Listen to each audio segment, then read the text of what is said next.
Chris Matthews also talking about the beginning of the Iraq War because Cheney had come in and said, well, we'd invade it no matter what. WMD, they had it, they didn't have it, we don't give a damn. We were going to invade Iraq no matter what. And he has Frank Gaffney, a neocon, on here to defend that decision. Look at the heinous thing that Frank Gaffney says here. Watch this.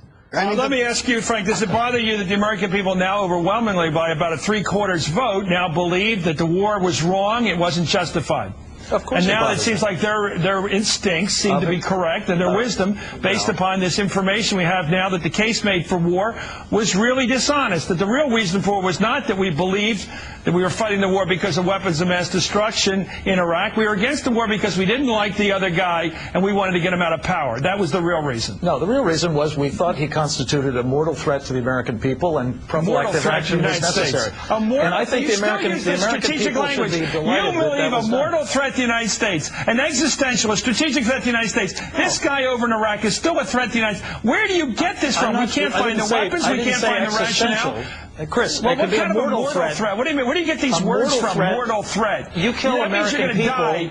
You kill American people, that's a mortal threat to the people you're killing. Okay. I'm not saying it's existential. And listen, let's go with the other words. What about the mushroom If you know cloud? anything about biological agents, you know that they can damage. Let me tell you, you guys sold the war as a nuclear threat to the United States. A nuclear weapon was going to be delivered by a nuclear delivery device. It was going to be a vehicle. It was going to take the weapon and to drop it here. You sold every trick you could to get us in this war, and now you're backpedaling. And I do find it astounding. The Vice President of the United States is admitting, well, that's how I feel, Frank. Yeah, but let me just tell you, I think you're dead wrong. 4,000 people are dead because of the way you feel. There are 4,000 people dead. You're wrong about this because you don't even seem to care that your facts were wrong. Chris, there are 4,000 people. You admit your facts were wrong and it doesn't bother you. I keep May I just state my position rather than you state it for me, Chris?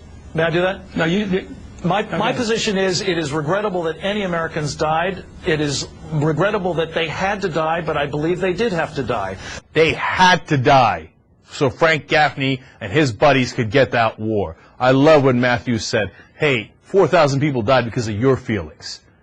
What these people did is unconscionable, and they go around on television like they didn't do anything wrong. I'm glad Matthews at least nailed it.